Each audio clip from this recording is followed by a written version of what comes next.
Du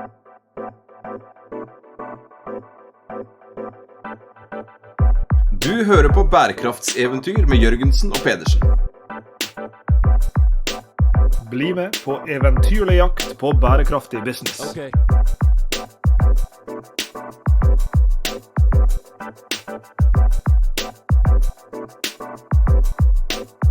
I denne spesialepisoden av Bærekraftseventyr, Sveinung, så skal vi igjen reposte en samtale fra den engelske podcastserien vår Adventures in Sustainable Business.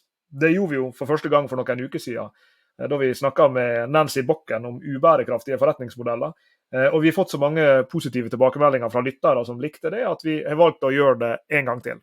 Og denne gangen er episoden en samtale, også denne gangen da på engelsk, med Georg Wernicke fra HEC Paris om rolla til CEOen i bærekraftig business. Jeg vet du er fryktelig god i fransk, Lars Jakob, men hva er det som gjemmer seg bak det der HEC? Det er jo en forkortelse for Haute Étude Commerciale, altså ja, høyere utdanning i kommersielle fag eller i økonomi da. Så HEC, som det skrives for oss dødelige som ikke tok fransk på videregående. Og dette her er jo en etablert forsker, Lars Jakob, men det er en ung forsker. Og han forsker på CEO-ene, altså administrerende direktørs rolle i bærekraftig business. Og ikke bare administrerende direktør, CEO, men også styre, og hvilken rolle styret har, men også da breier ut interessentene, altså dette samspillet mellom organisasjonen, dens ledelse, og alle disse interessentene som er rundt. Og i samtalen med Georg her, så går vi inn i kjernen av dette litt vanskelige begrepet governance, altså corporate governance. Ja, dette er jo G-en i ESG på et vis, og det er jo det Georg forsker på. Han er jo forsker på en rekke spennende tema innenfor dette her, som alt fra hvorvidt CEO-er med militær bakgrunn er mer eller mindre tilbøyelige til å drive med finansielt snusk, via hvorvidt CEOs kan fungere som kall det sosiopolitiske aktører, være ute og mene noe om pågående sosiale og miljømessige problemstillinger, om de burde gjøre det, og hva effekten av det er. Og ikke minst noe av det som han har sett aller mest på, hvor viktig er CEOen for kall det bærekraftsprestasjonene til bedriften, og alle disse tingene her kommer vi jo inn på i samtalen med Georg. Husker jeg traff han første gang for noen år siden på en konferanse i det som kalles ARCS, altså Alliance for Research on Corporate Sustainability. Den årlige konferansen deres, den ble da holdt på University of North Carolina, det er da handelshøyskolen der borte. Og kom i prat med han og hørte om forskningen hans, og hørte også disse studiene som vi også kommer inn på i denne episoden, om de CEOs da med militær bakgrunn, om de er annerledes enn de som ikke har det, om CEO som har sin førstefødte som datter eller sønn, om det har noe effekt på dette her, og alle de ulike typer studiene han og hans team har gjort på dette her, og det var en veldig spennende samtale vi hadde med Georg også. Vi sikta oss inn på at han skulle vare ca. 45 minutter, men han endte opp med å vare over en time, og det er jo en grunn til det, for vi hadde det fryktelig morsomt når vi snakket sammen her, og vi kom ganske dypt ned i disse problemstillingene, så vi gleder jo oss veldig til å dele denne episoden også med lytterne våre av Bærekraftseventyr.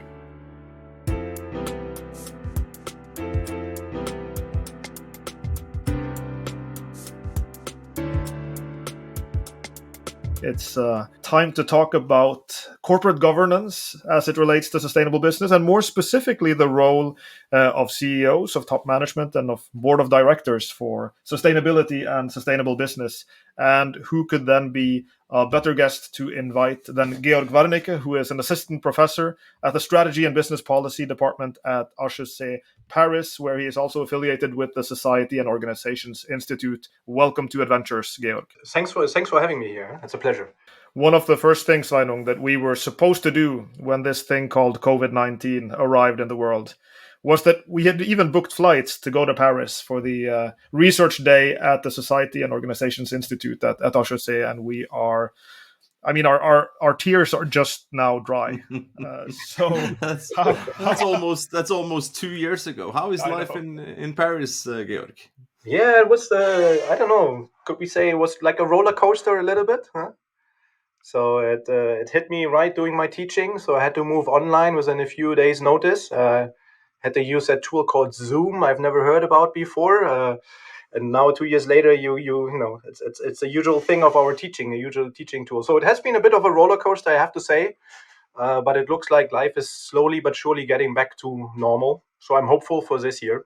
I was hopeful for last year too, but I know this year, 2022, is just going to be fantastic. So we're going to have the research day in May. So I hope to see you guys around in May here in Paris. We're envious, you know, for you living in Paris, but we haven't been very envious the last couple of years, living inside an apartment and not having contact with the students. I guess you're back now to campus, open school, meeting people again, and perhaps also visiting some of those lovely cafes, I hope.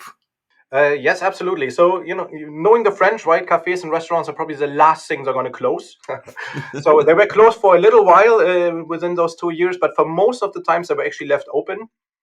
We would usually sit outside. It would be a bit cold, but that's fine. You know, as long as the cafe and restaurants are open, life goes on. And interestingly, so I've taught face to face many of my sessions throughout the pandemic.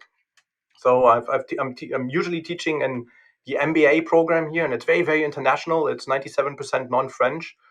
And the government gave us an extra permit to be allowed to teach face to face, to also break through potential isolation issues that students would have, right? They would come here from far away, sit here in their room, have to be confined to stay here, cannot see any of their friends, any of their family, or any of their potential new friends. So we get a special permit to continue teaching face to face. Of course, it meant I had to double my teaching because we had to halve the group size. So, you know, the students could see each other, but they had to sit 5 meters away from one another. So, but at least they could wave to one another. So, yeah. But now we're back to full capacity, and restaurants are open up again, also inside, also cafes. So life is almost there now.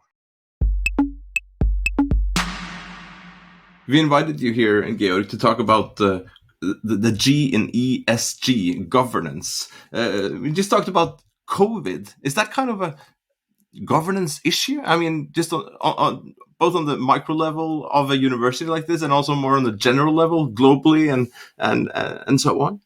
Yeah, I mean, so if you ask me, as somebody for whom the G is dear to my heart, everything is a governance issue, right?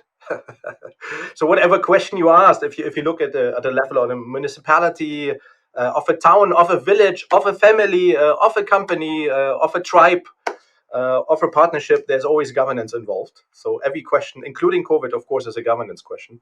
But I have to say that in my research, of course, I focus on the G usually in companies, mainly in for-profit companies, right? But again, I think governance is at every single place we can imagine in our lives, including potentially our relationships. And we are meeting our executive students, in fact, next week in the executive program Sustainable Business Strategy. And the topic for that particular session is really related to, in a broad sense, I would say, the governance issues and also organizational issues on how to organize for, you know, delivering on sustainability performance. And one of the questions that I know that many of these guys, some of whom are C-suits, some of whom are sort of further down in organizations, many of whom sit on boards. I know that this governance question, as it relates to sustainability and sustainable business, is important to them, and they have a lot of questions around that. And I think one overarching question, which I think we'll spend some time digging into from various corners, but in relation to a recent paper that you wrote with Miha Saiko, how much influence do CEOs have on company actions and outcomes as it relates to corporate social responsibility? So that could be a place to start, perhaps. If we think about the CEO, how important is the CEO for a company's performance on these issues? Yeah, so I mean, in a nutshell, right? So if you want to dive off a little bit, your students next week, then I give you the answer in a nutshell, in one sentence. They matter a lot. And here's another the long answer. It's a very difficult question to answer, actually, right? It seems very simple, like how much does the CEO matter? But if you really think about it, it's not sure if the CEO matters a lot, or little, or just in certain circumstances. Right, so there's a few theoretical views, but also a few commentators or analysts who would say CEOs don't matter much. Right, companies will be successful. There's hundreds of thousands, sometimes, of employees. There's thousands of suppliers involved. There's thousands of customers involved. There's millions of different shareholders. who all contribute to the success of a company. So why would a single person, I mean, of course that single person is on the apex of the organization, but why would a single person in such a big organization, in such a complex machine, you could say, have that much influence, right? And then of course there are others who say, no, it's like a ship. If the captain screws up, then the whole ship might go wreck. Yeah, so CEOs matter a lot. And so this is a very difficult question to ask. You can also think you can also think about it in different contexts. So if you think about a football team, how much does a star striker matter, or the coach, right? If you train, I don't know, Manchester City or Bayern Munich, how difficult is it not to become the champion, right? So do coaches matter? Do individual players matter? And if so, how much? And that's exactly the question we wanted to ask in the context of ESG here, or sustainability. So we know that the CEOs matters from prior research. We know that certain characteristics of CEO matters, right? But we don't know how much CEOs matter, right? If they just matter a little bit, then why care about different characteristics and how they relate to more or less engagement and sustainability? But if CEOs matter quite substantially, then it is extremely important to understand who are they, how do they think, why do they think the way they do, and what can I do from a governance perspective, maybe to encourage them to do more of it, or maybe to encourage them to do other things. So this is basically the main driver of the question that we wanted to ask here. And we have asked it in the context of sustainability. So basically estimating how much of the variance in sustainability over time within firms and across firms you can attribute to the CEO as opposed to factors related to the firm, factors related to the industry, or just general changes in norms. So if I can explain a little bit more here. So norms are changing. What we think is right or wrong changes over time. So that's a general change in norms. So when we see that firms change their practices, engage more in sustainability, the question here would be how much is due to the CEO, or how much is due to generally changing norms and expectation of customers or of governance, for example. Right. So increasingly, customers expect the companies whose products they buy to be sustainable, or to at least reduce their environmental footprint, for example, right? Or to conduct responsible businesses. So then if we observe a change in companies' practices over time, it might not be due to the CEO, but due to general changes in the norms. Similar to industries, right? Some industries are under more pressure to change their practices, some are less. Some industries are more at the forefront of changing their business practices, others are less. So how much of the changes we observe across firms and within firms over time is actually driven by simple changes in the industry? And then there's another factor, namely that is factors related, or a whole set of factors related to firms themselves. Some firms are close to being bankrupt, have strong difficulties just to staying afloat, maybe due to COVID, right? Their sales channels broke down. They might have to lay off huge chunks of their employees, and so on and so on. Other companies, let's say Apple, for example, or those in e-commerce, they thrive. They're financially rich. They're cash rich. They have all the slack resources. So, how much of the differences in sustainability or engagement in sustainability can we attribute to a company just being almost bust, or another company being very cash rich? And some of the differences can be explained by those factors. So, the question we were asking is, if you control for the factors that you can simply explain by changes in generally held norms, in differences in norms between industries, and then factors related to the firm. Is the firm performing well, or is the firm performing poorly? Has the firm always been engaged in sustainability, historically been at the forefront of it, or is it a new thing? Given all these factors, how much of the variance that is left over, once you account for all these factors, can you explain by the CEO? And this is quite substantial. In the end, it ends up to be roughly a third of the variance here. It's not the most important factors, so factors related to the firm, so how well the firm does financially, for example, matters slightly more, but the CEOs are the second most explanatory factor of the variance in sustainability. So again, in a nutshell, the answer is they matter really a lot. I can't let go of your football parallel, of course. And I was thinking about this, how sometimes when a football team has a star striker, as you say, they need to replace him for some reason, or her. And the question then is, do you replace like for like, or do you go for some different? How much does the system matter? How much does the player matter? And you talked about this in passing. You mentioned, for instance, well, some firms have a history of being, caring about sustainability, perhaps even before the current CEO was there, and they might continue doing so afterwards. Other companies might perhaps have been influenced by the CEO to start embracing sustainability. So I guess my question is something along the lines of how, to what extent is it the CEO as a person and as a personality, and the traits of that particular CEO, and to what degree is it, the, if you will, the function of the CEO, or the sort of the CEO more as some factor in the broader management and governance of the company, embedded into that specific culture, that particular history of the company. How much is the person versus the role, if you will, mattering here? Well, I mean, again, technically it's a very tricky question to answer. Yeah. So in a way, that's why we use variance petitioning, right? We want to understand, accounting for all these factors related to the system and how well the company does, how much on average do CEOs matter? So how much of the variance that is left they can explain, right? But the technique we are using is pretty new, and it's a certain variant of the variance decomposition method here, because it accounts for CEO effect in a specific way that differs from how other methods measure it.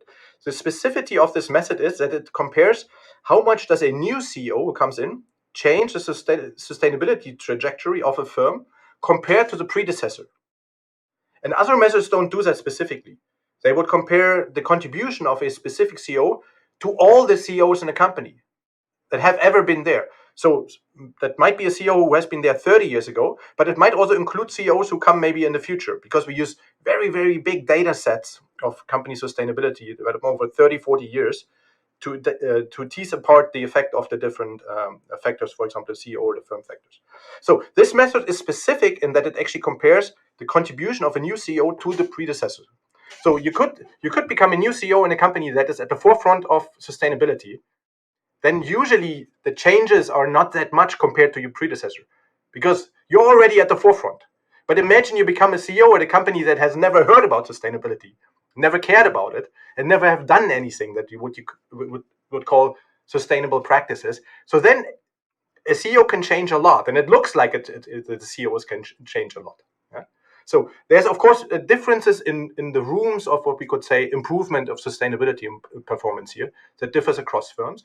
And the method we're using accounts for that specifically. Yeah? Because exactly as you say, it is super important to understand that the same CEO in two different organizations, one at the forefront of sustainability and one which doesn't do any sustainable practices or engage in any sustainable practices at all, can have a very differential impact. And that needs to be accounted for. But there's a second part in your question that I find is super interesting, and that is about what we call endogenous matching.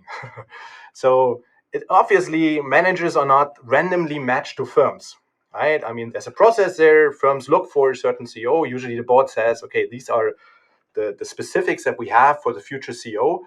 And more often than not, now it includes dimensions related to sustainability, right? Does the CEO is interested in sustainability? Has the CEO a history of increasing the prior employer's sustainability performance and things like this? So if the selection of the CEO into firms is actually driven by those factors, which we can usually not observe, we do have an issue of what we call endogeneity. Yeah, so we incorrectly attribute changes in the firm's performance to the CEO, while it is actually to the board, for example. Yeah, and that of course needs to be accounted for. In the research we do that, and what we use is a practice that's quite interesting. I think it's quite interesting. It's kind of cool. We look at what we call exogenous turnover. Or planned turnover. So exogenous turnover is the CEO dies. Because, I shouldn't laugh. The CEO dies. Maybe because the person is sick, or the person might step down because maybe somebody in the family is sick. And we also include cases where there is a pre-specified age of retirement. So some companies specify that the CEO has to retire at the age of 65 or 66 or 63 or something like this. So in those circumstances, when the CEO has to leave the post due to exogenous reasons or is scheduled to leave, it is unlikely that the board, for example, wanted to change the trajectory of the firm. Right? The exchange in the CEO position is not because the board is unhappy with the CEO, maybe for reasons related to financial performance or sustainability performance, but just because the person turned 65 or the person died or became severely sick. So in those cases, it is less likely that we have this endogenous matching driving the effect that we observe. So a board picking a CEO specifically or firing a CEO specifically because the CEO is doing poorly on certain dimensions. Yeah? And even if we do this, the effect is pretty stable. So even if we address this concern that managers do not randomly match with firms, the effect is pretty stable. So I'm pretty confident to say top managers matter quite a lot. And it's important to consider the circumstances and the, as you call it, the system of or the characteristics of the firm that they enter as a CEO.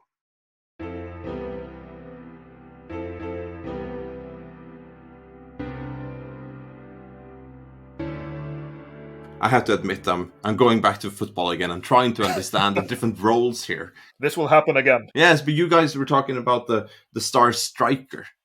And the star striker is not the CEO, right? That's more like the manager. And then you also have the board of directors. And as you opened up, when you explained this, you said that the CEO in a firm, it has multiple suppliers, owners, employees, customers. There's so many things going on. So at one hand, you're saying it means a lot.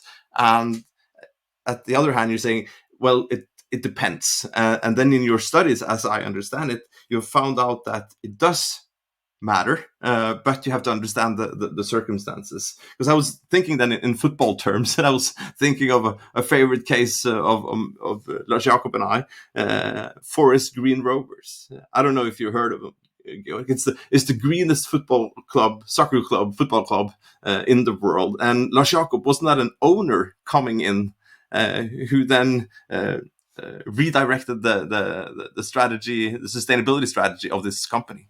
I think he's owner and CEO, in fact, as I recall. I think he's also the CEO. So I mean, and you said here different players, not football players, but actors, players in this corporate game, and the board of directors versus the manager. But you agree, right, that the star striker, as Lars Jakob said, that has nothing to do with the CEO. It's more like the manager's role. And then you also have the team, you have the sponsors, you have the fans, you have the quality of the league. There's so many things that comes to play with the quality of football, right? And then going back then to the CEO's role here as a manager, then say of a football team or of a company that produces chocolate or cars or travel and so on. Do you have any like favorite stories, not from football then, but do you have some favorite stories about CEOs coming into a company that has not been sustainable, for instance, and that has done changes? And what kind of changes can a CEO or a football manager really do? It's always tricky to bring in examples here, right? Because we use them to illustrate something, and of course, there's always more to the story, as you say right now, right? There's so many things, and just to acknowledge this up front, there's a lot of the variants that we cannot explain, what we call unexplained, and a lot of the things you just said there, they probably fall into the category here, but we don't have the method yet to estimate the contribution of every individual actor here, right? But nevertheless, I think it's a pretty robust method, and it's a good start to estimate, for example, how much a coach or a CEO can matter or does not matter. But to come back to your question, let me give you an example of a company that I follow quite closely, and that is Danone, right? So one of the big food producers in Europe and also in North America. Very, very active. Had a CEO who had to leave roughly a year ago, March last year, Emmanuel Faber, who was very, very strong in pushing the company. The company has always been engaged in corporate social responsibility, right? So let me start there. So since its foundations, and it has started in Spain, actually started off as a producing yogurt to address a certain sickness within kids. So it's always been interested in more than just making profits when producing food, and has always been interested in allowing us to produce food more sustainably. But of course, it's a mass producer of food. It's serving a market that is price conscious here. So there's a lot of trade-offs that the company had to do. One thing I found remarkable is that Emmanuel Faber was really pushing the company to do even way more than it did before. And again, it's not a niche producer of something, right? So it's not the highly expensive eco food that we can buy in certain stores where there's absolutely no packaging and so on, which a large part of the society or consumers might not want to afford or might not be able to afford. Yeah. So this is a mass producer of products, lots of dairy products, and dairy products are per se not very sustainable. So he was really trying to push the practices of the company to change the way produce food. That goes from regenerative agriculture to having, for example, different contracts with farmers. So one thing I found remarkable there is that that Danone introduced long-term contracts with dairy farmers to tease out or to allow them to think more long-term and to engage more in sustainable practices. A big issue in that sector is that the price of milk, for example, is very volatile. So it's very difficult for those farmers to make any, let's say, larger long-term investments because they have absolutely no idea, or they have very little idea of how the price will be next month or maybe next year. So from their perspective, they had lots of disincentives to change their business practices and to do any investments. But by Danone offering them long-term contracts that was based on a cost-plus basis, so they estimated their cost, they engaged with those farmers. On the costs, they got a bonus on the cost, and the bonus was dependent on the quality of the milk, of course, but also of the company or the farmers engaging in sustainability practices. They also got some coaching there to change the way they produce milk. So Danone helped, but also gave them incentives, financial incentives, but also helped them to free up room and maybe to allow them to think about how to produce milk in a different way, right? And that was pretty successful. It was successfully introduced, and it allowed farmers then to engage in more sustainability practices here. So I found that a rather not too complicated solution, but it changes the way we produce food, and we could potentially produce dairy products.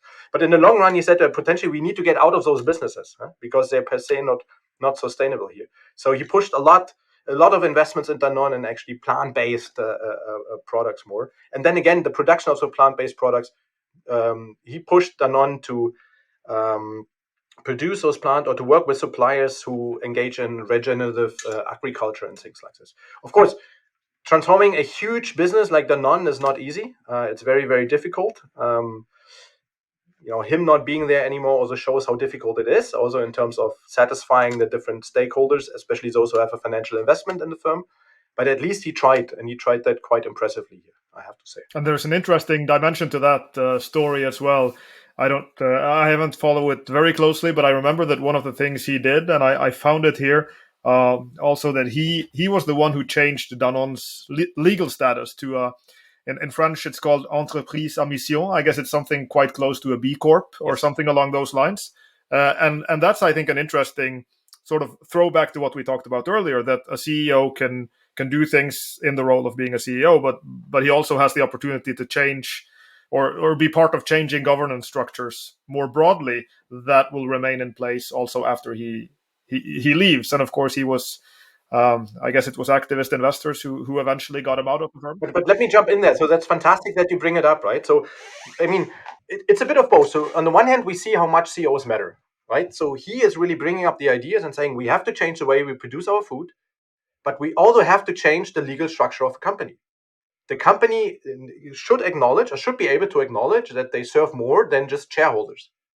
And to produce great products, every company says that, but to produce great products in a sustainable way. And potentially that means that you have to make trade-offs, hurtful trade-offs that might be a bit detrimental to, let's say, the profit margin here, right?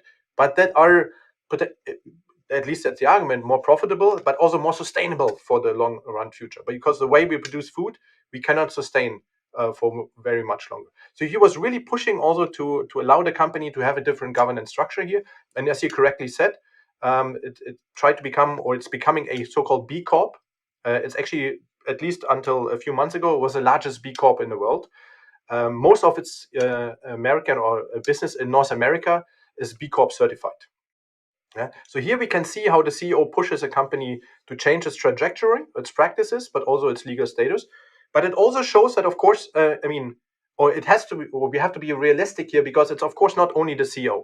You need to have the owners on board to change the legal status of the company here. And here the owners, at least until this point, they're very, very supportive, right? So, there was a huge agreement among shareholders when they decided on whether or not Danone should become a B Corp.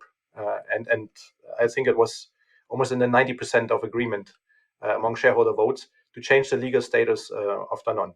And here, really, you can see that the company is also changing practices for a country or within an industry. Because now the law was changed, there's a possibility of becoming something like a B Corp in the French corporate law, and it hopefully encourages other companies to follow suit.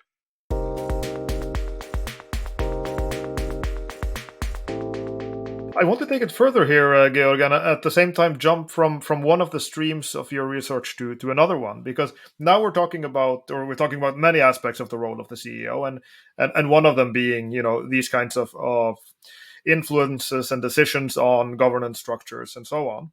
A very different but arguably equally important role that a CEO can take is through external communication, through speaking, being active in various fora and in various ways. And I know that you have some ongoing work on what we might call CEO socio-political activism. And this is an interesting discussion that I think is going on in many places today. This question of how much and in which ways do we want CEOs and beyond that companies to take positions when it comes to social issues. This can be, there's been a lot of noise in the US around companies with regard to Black Lives Matter. We've seen it in many other questions as well. Think about COVID vaccinations. It could be so many different things. And this, of course, is a big question for a CEO and for a company. To what degree, in which ways, and which position should we speak up for when it comes to all of these big social issues, environmental issues, broadly speaking, ESG issues? So, could you perhaps take us a little bit into that landscape? What the questions are, what the problems are, and what we know about this particular aspect of the CEO role? That's a fantastic question. I could talk for 3 hours about this. we have time, and we can listen. It's I don't know. We call it a bit like the new kid on the block in the sustainability area. And it's let's call it CEO activism. It doesn't always have to be the CEO. Could also be the founder, or some scholars also say it's companies' social political activism. And usually it is on what we call a salient social political issue. So salient means it's discussed right now broadly in a society, in a given society. And it's usually on topics where the opinion is somehow split. It doesn't have to be 50-50, but it could be, let's say, 30-70 or 40-60. So it's not on topic where 99% of people agree. So it's really the topics where we tend to disagree, we tend to fight, politicians tend to fight, the media gets all over the place. And those are topics related to Black Lives Matters in the US, topics to changes in the voting law, right? Georgia has been the most recent example. Vaccination, should we make it mandatory? Should we not make it mandatory? Gender neutral toilets. So it depends, of course, on the time, and it depends, of course, on the country. But those are topics that companies and especially CEOs increasingly so take a public position. So they say we either for it or we either against it, or we want to prevent this law, and here's the reason why we would want to prevent this law. And that's an interesting practice here, because so CEO activism is different from sustainability practices or even lobbying. So from sustainability or CSR, it differs because CEO activism is an act of communication. It's just talking. It might be followed by action, which we then might call sustainability engagement, but it doesn't have to be, right? So I'm against this law, or I think it's discriminating. Doesn't have to be followed by action. So it's an act of communication. And it differs, for example, from lobbying because it's in plain sight. I go out on Twitter, I go out on the news, and I say I'm for something or against something. Lobbying is very often done behind closed doors. And actually, most companies don't want you to know what they lobby for or what they lobby against. But CEO activism is a very public act of communication, where CEOs take a stance on a salient social political issue here. And this has lots of implications. I have to say it up front, there's lots of things we don't know, right? But this has lots of implications. So some, especially communications consultancy, now say you have to do it. Generation Y, or I don't know, expects you to do it. They don't want to work for a company where they don't know where the company stands on certain issues. Employees push you to take a certain stance, and so on and so on. So it's worthwhile to do, and you can almost say it's like a business case for it. So doing it would, drive consumers to buy your product, maybe to be willing to pay a higher price. You get the better employees, and employees are more motivated. And the empirical evidence for that is a bit more mixed, I have to say. Yeah. So again, there's very little we know, but let's take the example of employees. There's a fantastic experimental study that has been published in Management Science by Vanessa Bobano that looks at employees in an online experiment and their willingness to do extra work, paid extra work. Yeah. When the CEO takes a stance on a certain position, and the example here was gender-neutral toilets. That was a big discussion in the US 2 years ago, whether or not you should allow gender-neutral toilets. I know in Norway that discussion was maybe 20 years ago, but okay, different countries, different topics. What she finds is super interesting. Huh? So the argument that employees will work more because you as a CEO have the same position on a salient social political issue turns out to be wrong.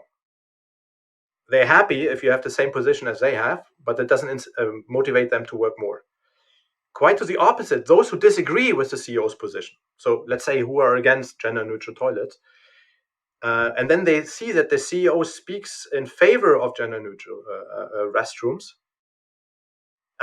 they work less. And the reason is that they develop negative emotions. So they actually refuse to do extra work here. So it might not have a motivating effect on those among your employees who agree with your position, but it might have a demotivating effect of those employees who disagree with you. So let's assume you have your workforce is split on a topic. Let's say 30-70. 70% agree with your position, 30% disagree.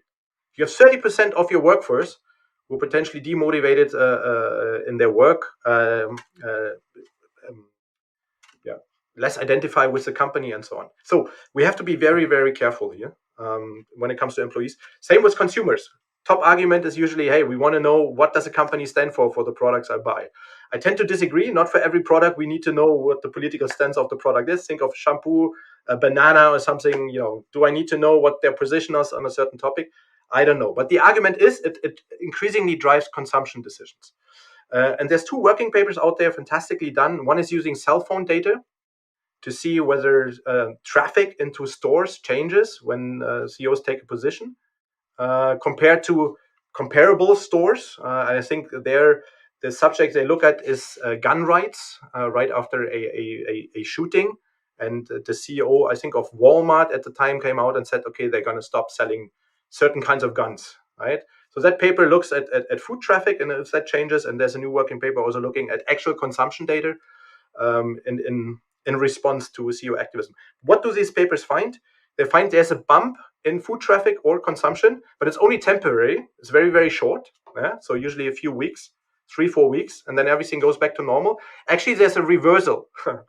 So a few weeks later, sales of the company that has taken the position that consumers have disagreed with actually increases to make up for the loss in the sales right after that decision. So overall, there's very little effect when it comes to consumption so far. That's what we know. Yeah? So the encouragement of some, let's say, consultancies, especially communications consultancies, that CEOs need to take a position on certain salient issues to increase employee motivation or to draw consumers to their products. We have to be careful, right? It might be there, but so far the evidence we have, it's more nuanced than that. It's more nuanced than that.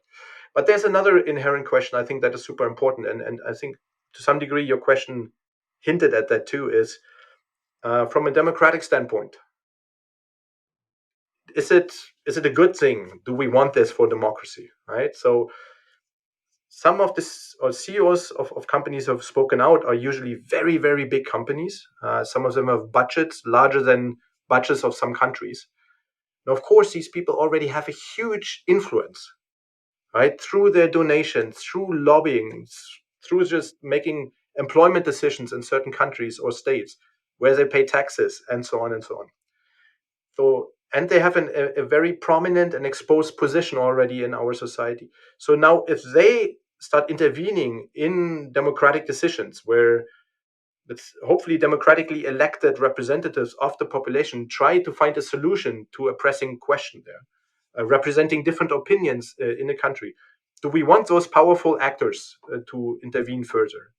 And the answer might be yes. Some would say yes, because they have a responsibility to do it. And they might give voice to groups that are not heard.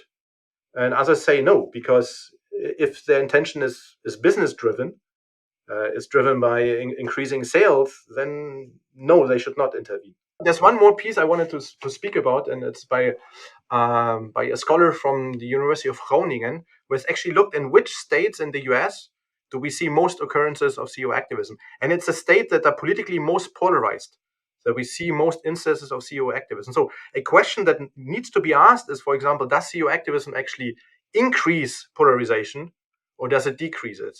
And my sense is, I don't know, but usually I sense it's not helping. It's not helping. So we're putting oil into a fire that is already burning quite highly on certain issues where people cannot agree on. Yeah? So yeah, it's a new kid on the block, but the effects are very, very nuanced. There's a lot of things we don't know about it, but many of the, let's say, more positive predictions from a business sense, we have to be careful about them a little bit. This is very interesting, Georg, and you introduced this new kid on the block, and you talked about it in one way, CEO activism as a communication issue, and then it was more a strategic issue. And there are, where does this start and where does it end? When I'm listening to you, I'm just thinking of this ongoing case that we have right now with Spotify. And yes, and is that with this the podcast of Joe Rogan and what to do and where should Spotify, what should they do now? Do you have any thoughts on that? I know it's a difficult question. And before you answer, Georg, I can just add that this morning I read in the newspaper that Spotify CEO Daniel Ek had spoken to shareholders yesterday, presenting results, and then afterwards addressing directly this controversy with the Joe Rogan versus Neil Young case. And he was saying something along the lines of, this is a very complicated case, but I'm proud of how we've responded after concerns coming from various stakeholders. And we need to be able to balance the creative expressions of content producers with the safety of our users. So he's, in some sense, he's taking a sort of position there. It's not a very strong position. I think it's relatively, balanced, or what word you would like to say. But this is, I think, it's an interesting ongoing case study right now of what we're talking about. Yeah, absolutely. Even though, at least from my reading of the case here, is that he was pushed to take a position here, right? So, I mean, at some point they had to react, do something, either say, I mean, not reacting to some degree is interpreted as having a position, right? And if you're in that position, then you got to do something. And that's an interesting part of the discussion on CEO activism as well. But it's a super interesting case. And I engaged a little bit on Twitter on some discussions, but you know how Twitter is. Sometimes it gets a bit too toxic, so I had to get out of it. But I don't know what they should do. But from my perspective, it needs to be discussed whether or not Spotify is the right actor to decide who can put which content on their platform. We might agree that, that in that specific incident, that actor might be banned from Spotify, but where does it end? I mean, who decides what we should listen to or not listen to? And if we allow, let's say, that certain context on one side of the political spectrum gets banned, then what do we do if it becomes banned from the other side that we might agree with? And from my perspective, is they should not be the ones who ban it. There should be more, but it's of course my position. There should be a regulatory body that is democratically legitimized, that is either elected or sent there by, let's say, government. Potentially, it's not enough if one nation does it, but potentially we need a cross nations, a body who does it. but that is not run by business incentives, but that is potentially run by different incentives, maybe to prevent misinformation. But then again, we have the problem that we don't know, where does misinformation start and where does it end? I mean, of course, there are egregious cases, and potentially 99.9% of us can agree that those information or the spread of such information should be stopped. But it's very difficult to say where the boundaries are, right? And almost a lot of things that are said today are offensive to one person or another in some way. So where do we stop? Where do we start? But isn't this what you wake up in the morning thinking about?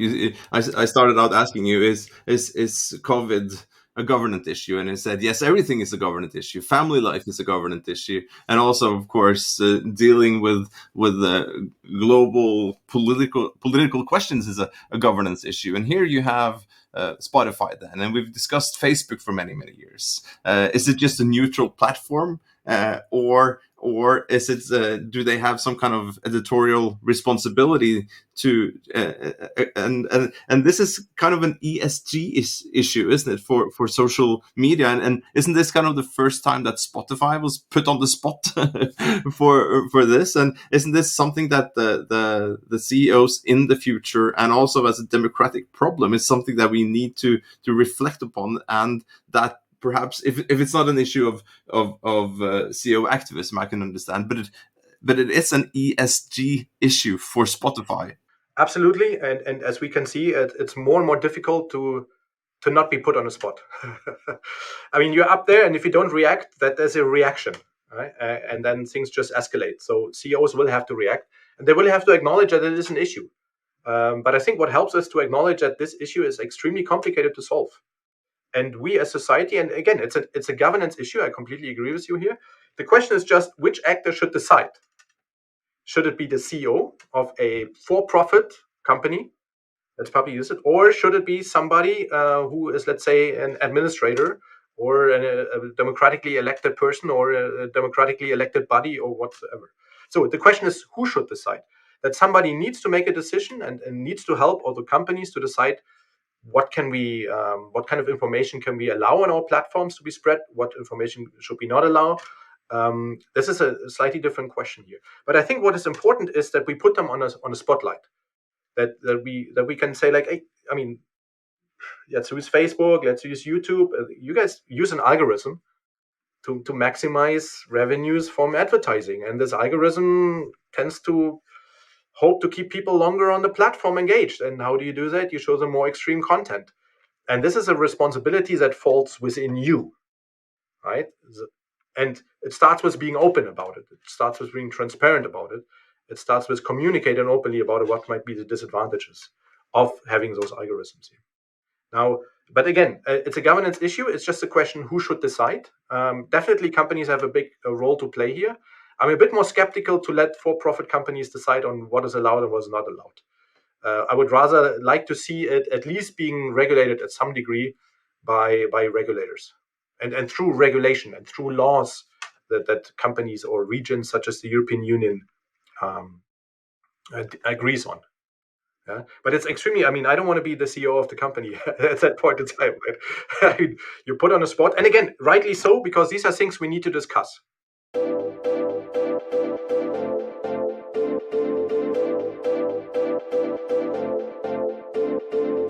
I want to shift gears, Georg, and make sure that we touch on another aspect of your research on these issues as well. And here's my segue.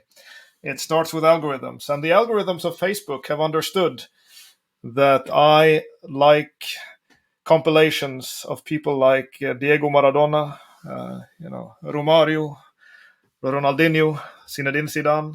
So that algorithm probably knows approximately my age. And here's the segue. I want us to talk a little bit about the age of CEOs, because that is something that you have also investigated. And I find it a very interesting issue, not just when it comes to CEOs, but really age as it relates to an age and sort of generations as well as it relates to sustainability. There's a big discussion about this when we talk about consumer markets. Is it so that millennials are more sustainably aware when they shop than their parents and grandparents? We talk about it for employees. Is it so that our current students who are in their 20s now are more concerned with sustainability issues and therefore choose their future workplace with that kind of thing in mind?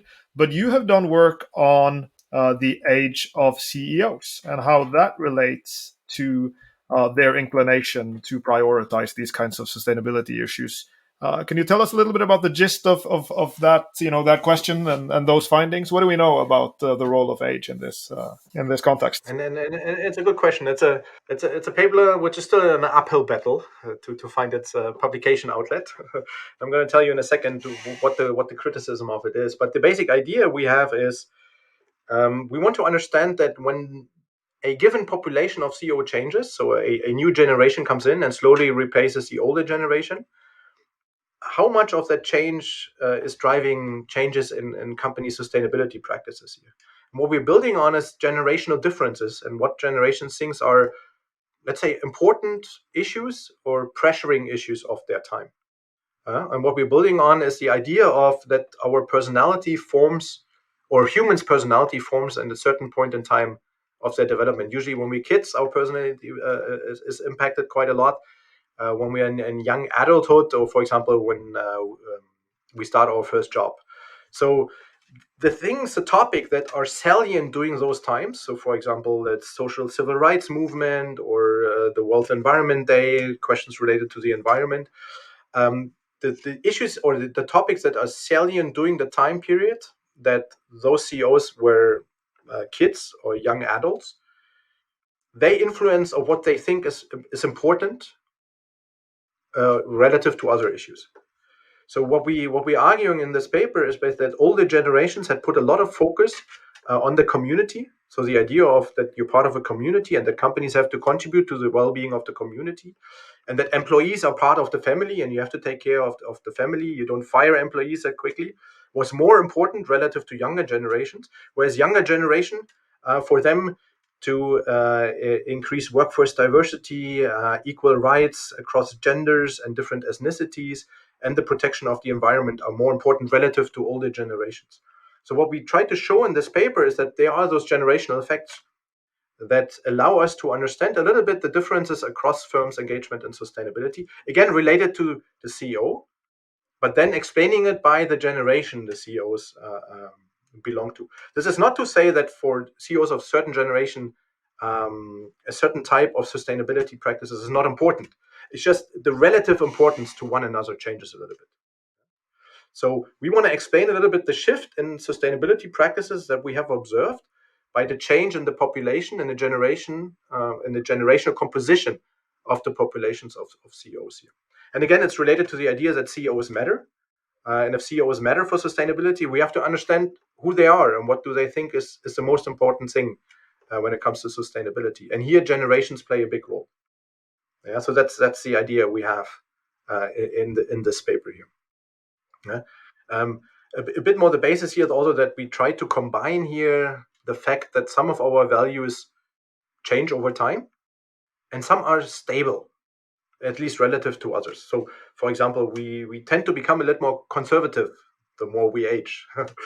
But, Sven and Zweig, you might have some differences, stable difference between the two of you when it comes to your political view, for example.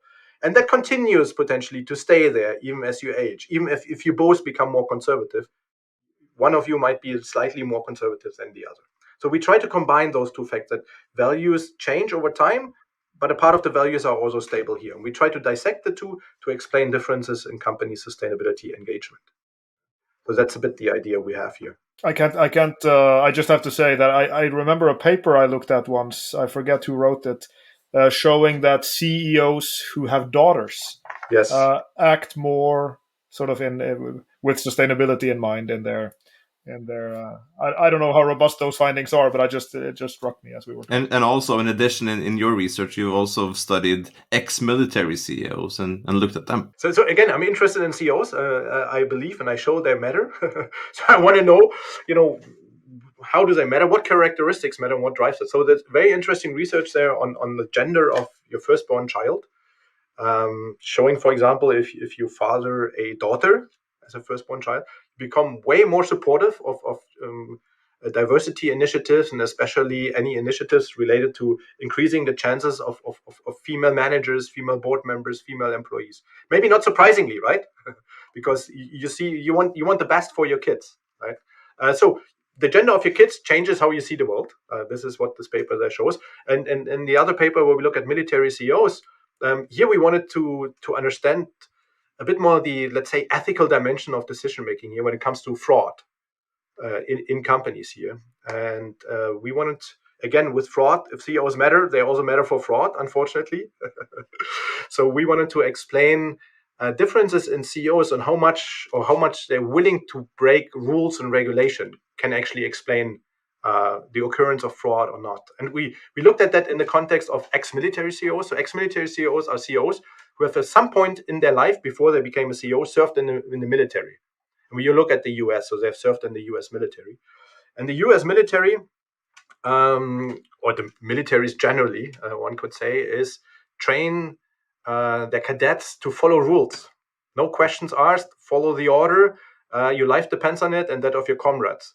So that's what they train them when they come into the military here. And again, it's the same argument that there are certain stages in your life when your personality is formed. Getting into the military is usually one of the stages. The military is very keen usually on breaking your personality first, then rebuilding it. Right. So our argument is here that when you are trained to follow rules and order, then later in life, even decades later, you're less likely to break laws and regulations and hence to engage in fraud. So there's a typical example: ex-military are less likely to cross a street if there's a red light. So even years later, it's just in them. It's just them. They can't help it. So we use that to say, okay, all right, that's how we can identify how, for some CEO, it's the normal, it's a part of their personality not to break rules and not to engage in unethical behavior here. And we test it in the context of financial fraud and of option backdating. And we indeed find that those who have served in the military, that companies run by CEOs who served in the military, are less likely to engage in financial fraud and less likely to be entangled in option backdating scandals. Do you have any data on how creative they are? If they don't break rules, one thing is like breaking the real rules that shouldn't be broken. But do you have any data, your own or others, on these kinds of CEOs and how they are in leading innovation? No, and that's a very good question. We tried to look at that a little bit. So at least for organizational change, there's some, with all the caveats that apply, it's not published work, they engage in less organizational change. So they're more conservative in their thinking as well. And also, again, not published work as a working paper out there, less innovative. Yeah. So, but again, it shows that you potentially are looking for a certain type of CEO, right? And if you are a company in a business that is more stable, and there's certain industries where those CEOs are more prevalent, ex-military CEOs, than in other industries, then this might be the right type. If you need somebody who, changes the way we do business, completely changes the trajectory of the firm, then maybe that's not the right kind.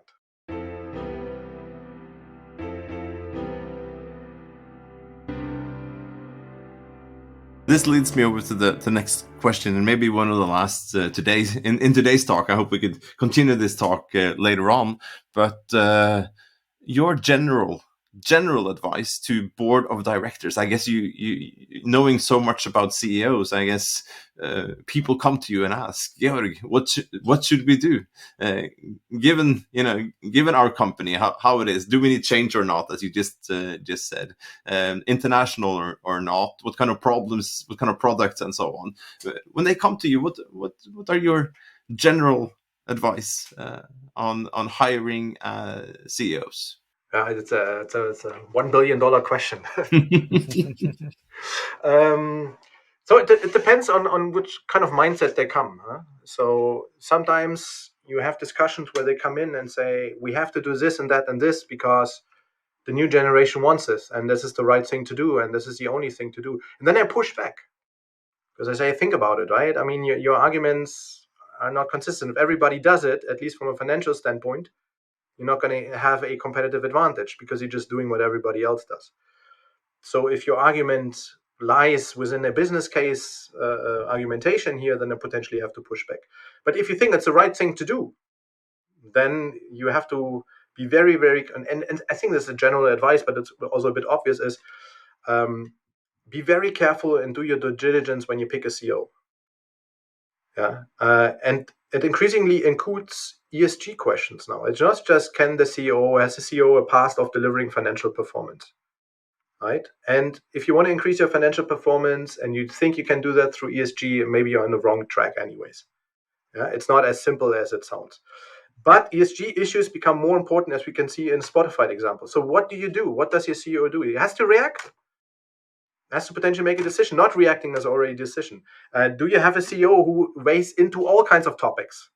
Right? I mean, there's a few fellows out there on Twitter who just tweet on whatever topic that is out there. Is that the right thing to do? So be very careful on whom you pick. Enlarge the characteristics you look for when you search for CEO. ESG topics are increasingly important. So what is the history of the CEO when it comes to ESG issues? What is the standpoint of the CEO of wading in on salient social political issues? Is the CEO interested in having a conversation with the board before taking a public stance, or is that person just tweeting things out, maybe at 12 o'clock at night, and those things? So I encourage board of directors to pay way more attention to factors just beyond the past financial performance track record of CEOs than they have done in the past. I do have the feeling that many boards do that and are aware of that, obviously. But I also push back. So the CEO is not the savior. Yeah? So if the company is just a wreck when it comes to ESG, just to hire a certain CEO and then to think, okay, things are done now, fine, at least on the surface, that's not going to work, right? So that also means that the mindset of the board has to change. The owners have to be on board, and they all have to agree that they want to change the trajectory of the firm. That will not happen in a year or two. That will take time. But I think if they do that honestly and if they agree and do that together as a team, they can actually change the way a company does its practices and its sustainability performance, while at the same time also making sure that there's a decent financial performance. Right? We should not forget that. Georg, before we let you run out into the boulevards of Paris, one final question that is inevitable when you put three researchers into the same room talking about research on sustainable business. You have covered many aspects of the CEO role and more broadly of corporate governance as it relates to sustainability.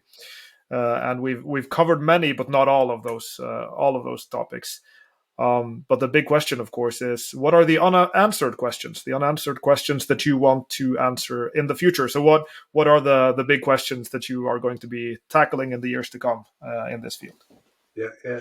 So a lot of my research is focusing right now on understanding CEO activism better and the whole engagement of companies taking a position on salient social political issues.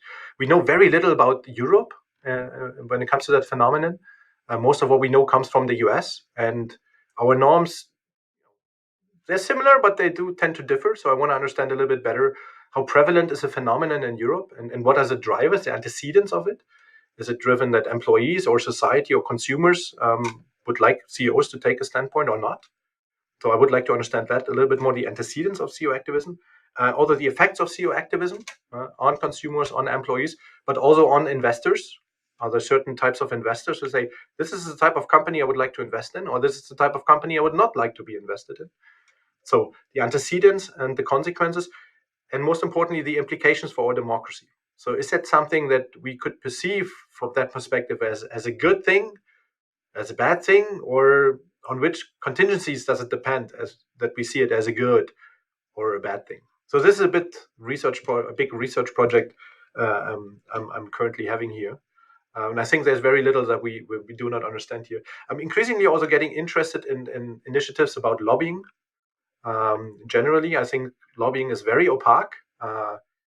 In Europe, even way more so than it is in the US, and increasingly think to put or hope to put with colleagues here from the law department what we call the political responsibility of companies a bit more at the center of public and scholarly attention here. And maybe to introduce it also to the CSR, ESG as a new letter here, that we also put in the political responsibility of companies. We see very often that, unfortunately, that companies publicly say something, it may be through CEO activism, and then lobby behind closed doors for the exact opposite here. So I think there's a lot of work to do, scholarly work to do, but also potentially with implications for policies on firms' political responsibility, and maybe to have it as a integral part of ESG or CSR or sustainability more broadly. So these are the two big questions that currently drive my research interest. We look forward to follow this work going forward, Georg, and we are very grateful that you joined us for this adventure in sustainable business and told us about your work on the role of the CEO and the role of corporate governance for sustainable business. So thank you very much for this great conversation. Yeah, Lars and Sveinung, thanks for having me, and happy to come on board again tomorrow to talk about CEO activism a bit more. No, but thanks so much for including me, and it was a pleasure, as always.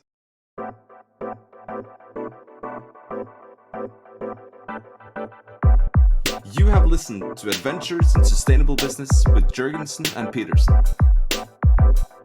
Visit us at jørgensenpetersen.no, where you can find more information about this podcast and other information about our work. And if you like the podcast, please subscribe and leave us a review.